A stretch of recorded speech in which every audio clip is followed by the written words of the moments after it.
I had gotten this master's degree. I was working a job that had absolutely nothing to do with my master's degree, and that made me very unhappy. I had been rejected from all the PhD programs that I applied to. Self-esteem was not the world's greatest, and I was sort of down on myself, like super, super down on myself about a lot of things. One of the major things that I was down on myself about was the fact that at that time I wasn't writing. Like I kept saying to myself mentally, like, what's wrong with you? You're not writing, you're not writing, you're not writing.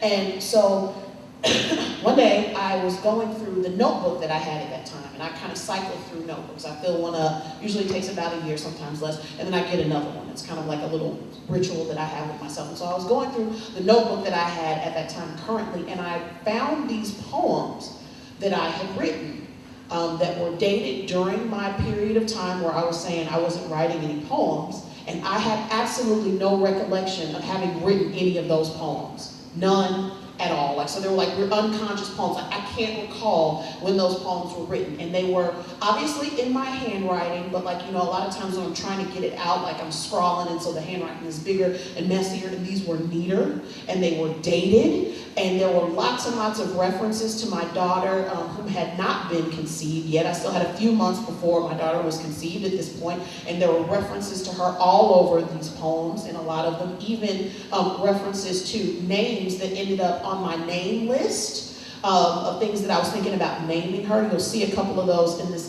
serial poem that I'm about to read called Light, because the Light series is actually a part of the unconscious Texas poems. And so when you hear Memory and Sayer, those were two names that were on my list for my daughter's name for a really long time. And so this is a part of that sort of period. Humble, Texas came a little bit before that period, and then so I wanted to share this one with you guys from my unconscious Texas poems. This is Light.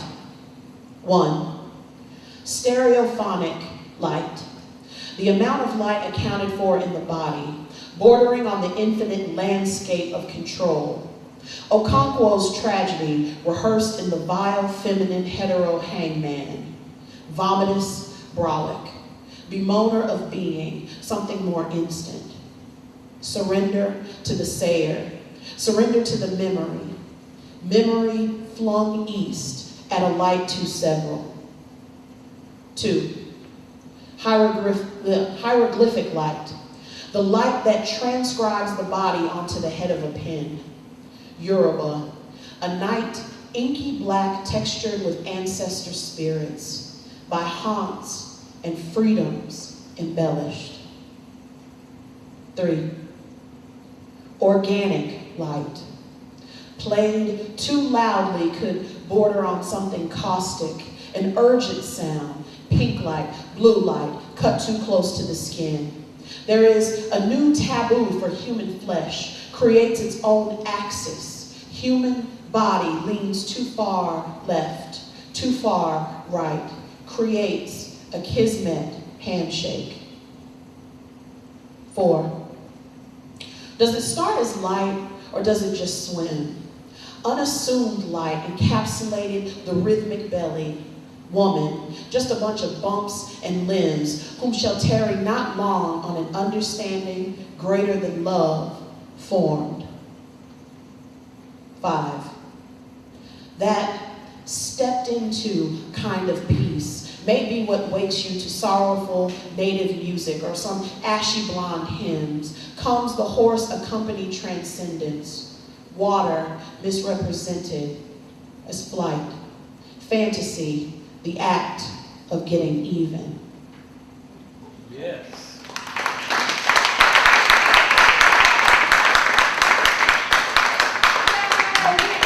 Woo! Weird poems.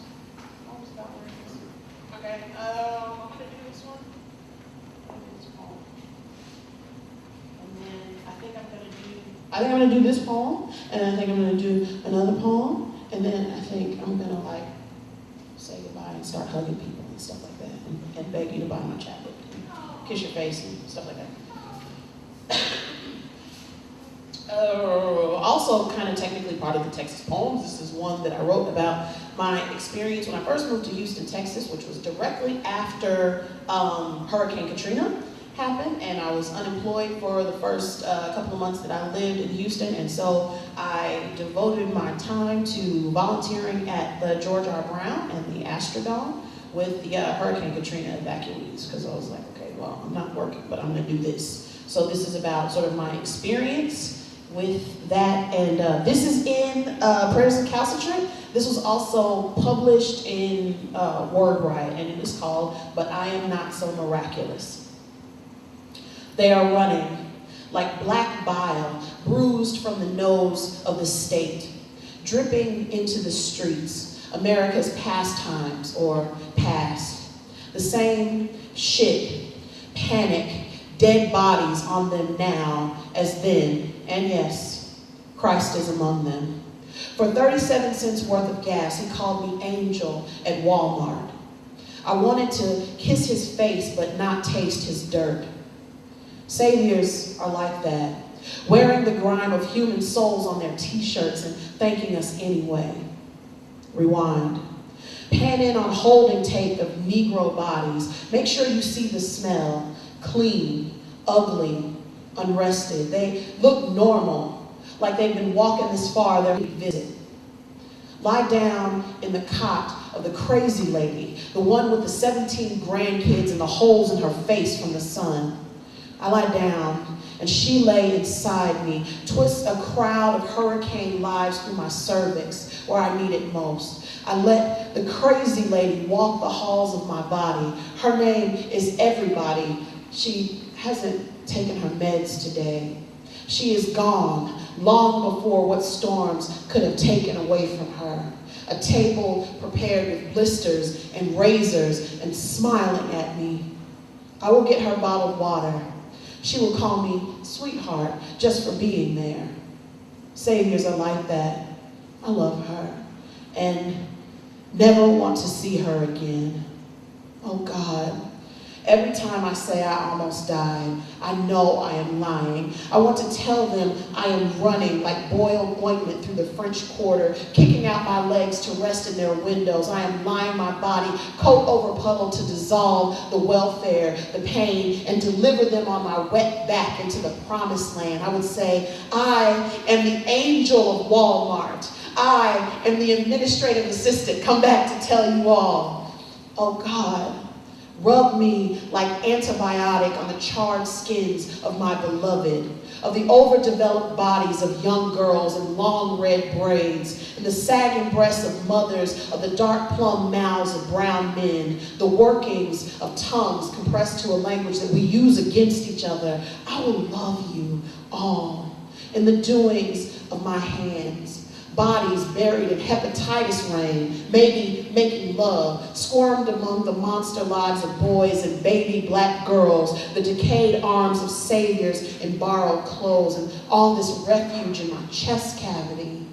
Oh God, I wish I weren't lying to them, lying in, feeding off the salvation of the beaten, running in their sleep through chalk outlines, resting in the clean cradles of my secondhand gold.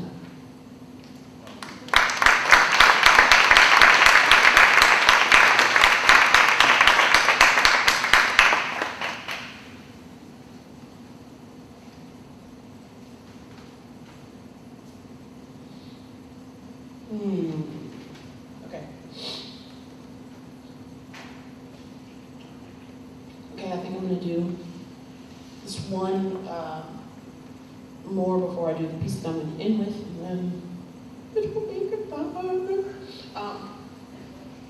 Letters to Others. This is a poem that I dedicated to Terrence Hayes, who's one of my very, very favorite poets. I don't know if anybody in here knows. I love Terrence Hayes. He's amazing. A really, really fantastic African-American poet who's really, really amazing. I had the opportunity to get to talk to him and hear him read in 2005. I do believe that was when I was at AWP. And so this is called Letters to Other for Terrence Hayes. Self. Today I crunch stones into the core of my muscular mouth. I am the ball that bounces without let go of. Belly. What I mean is not to be quiet. Little backpack of motion, come slide inside, into, without, and redictate the wheel's colors. Abacus. Back through evolutions, suddenness, a mist of counting man's fingers. Dial 3 for history. Predicate. Let's agree to disagree. Show me your what was meant, and I'll show you mine. Ancestors. We climb the steps to the chest cavity of an old house. I fold neatly my chocolate flesh and rock to sleep. So easily we sleep. In the morning, shutters of sun, no perfumed azimuth, not even eggs, for the long walk back down to home.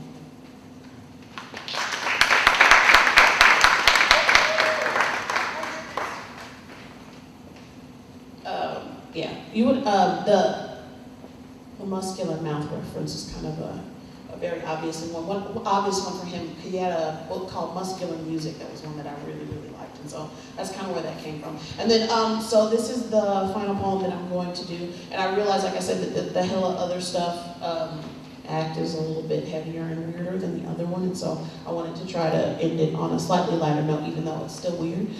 This is a poem that I wrote inspired by the featured poet night of Cheryl Pallant, who was that, how long ago was that? Like, not the most recent one, but the one before that, and that was a couple of years ago.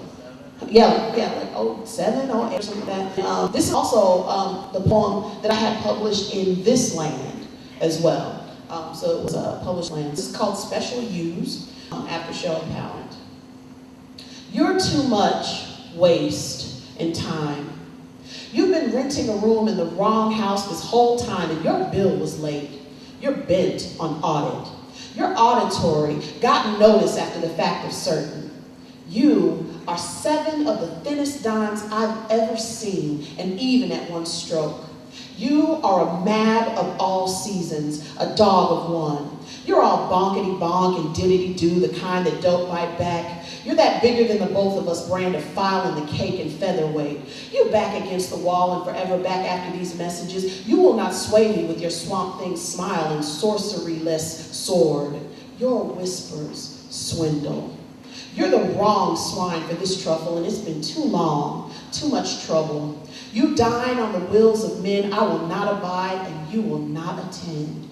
You will not attend the Death Star Disco.